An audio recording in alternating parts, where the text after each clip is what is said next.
Now in this video we are going to be talking about F1 22 and 3 things you may have missed, or 3 things that have been confirmed but you didn't really notice at the time. And yeah, we're going to be also just talking about a few little details here and there and other bits of news. So if you're going to enjoy this one, leave a like and subscribe for more.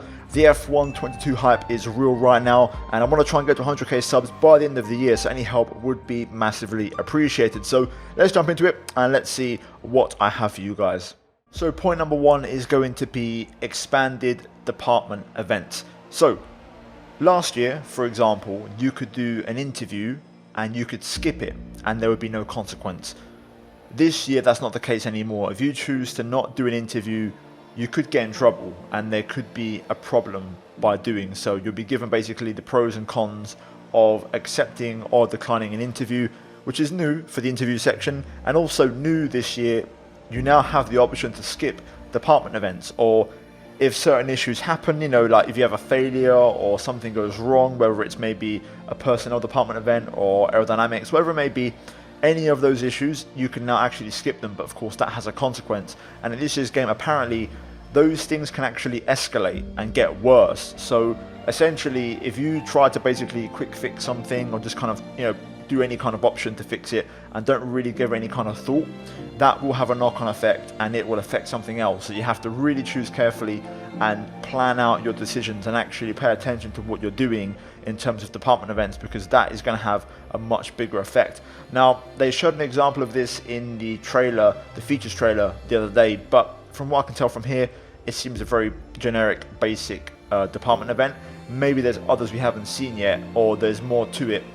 Maybe even multiple choice rather than just 2 choices every single time. So yeah, I'll be keen to see how that works in game. But basically, things can escalate for better or for worse, and there is a consequence. You can now skip interviews and now department events, but everything has consequences for good or for bad. And it seemed like a really big point because they were talking about that quite a bit in the interviews and stuff that I've kind of been a part in. So I'm keen to see exactly how much of an effect that really has on my team, and also of course 2-player career. And it's pretty cool because you can actually have facility failures. That's what we was told. So essentially you might have a sim failure, or maybe the aero department has had an issue, the wind tunnel might have gone down. So you need to basically, you know, plan for those things and really take it into account and make sure those issues don't happen. So it does sound like there's going to be a bit more to it this year, but I'm keen to see exactly how much. Point number 2 is going to basically stay in line with this theme of department events and facilities, and this time we're talking about the personnel department. Now, in the trailer the other day, the gameplay features, it was shown that we can now have pit stop errors, and one quick frame that wasn't really shown too long was the personnel department or the personnel facility, and in there you can see at the very bottom of the screen we actually have the option to train our pit crew. So essentially it all works together, and basically in this year's game, on top of the pit stop errors, you can obviously turn that on or off, but to go with that you can also train your pit crew to improve and avoid that happening. And by the way, the AI can also have pit stop errors, and there's a lot more elements now to a pit stop. So of course this year, in terms of what's new, we have those pit stop errors where you're trying to put a wheel on and it doesn't go on. Maybe, this is me speculating, but maybe the Jackman has issues like we had in F1 2010. From what I've heard, apparently on top of the pit stop errors being on the wheels and the wheel guns, you also will have front wing changes that can be slower. So for example, if you have an issue with the pit crew, you might have an extra slow front wing change, which could be like, you know, 10-12 seconds. Whereas if you train your pit crew, you might get that down to like maybe 6 or 7. So another element as well in case you get damaged and you need a wing change. But then again, that also ties into what I said a few videos ago about front wing damage no longer being as much of a factor really in this year's game due to the ground effect, you know, downforce under the car. So again, lots of moving parts in this and lots of elements that I really like and can make, you know, for a bit more unpredictability in many parts of the race weekend. And then also, of course, you have this year the new mechanism where you have to time your turning into your pit box correctly. If not, you'll have a slower stop. So all these things combined, it's not just applying to you. The AI can also have pit stop mistakes and pit stop errors. So essentially, if you're battling a car going into the pit lane and it's going to be all about who can get the faster pit stop, you never know. they might just make a mistake that might allow you to go through, or vice versa. So there's going to be a bit more drama and a bit more of an element to that in the My Team and the offline kind of single player modes, and also 2-player crew as well. Finally, one last one, and it's a big bit of news, and for this video I thought it was worth it, so I've saved it to the end so you guys can enjoy this one. In terms of DLC circuits and extra content in the game, a bit more information has come to light over the last couple of days, and I want to give first of all credit to the modding group and the guys who kind of, are specialists in modding and also tend to dig through the game files, and also a Spanish YouTuber by the name of Sevi87 for bringing this to light. I'll leave his channel link down below. But basically, let's talk about circuits and everything we know. So, DLC circuits are pretty much confirmed. There was a still frame in the trailer the other day which kind of went over my head, and a lot of people didn't notice it at the time, but it shows off a calendar and there's 24 circuits, not 22, and at the very end you have Portimao, the Portuguese Grand Prix, and Shanghai for the Chinese Grand Prix. So those two circuits you can say are confirmed to be in the game.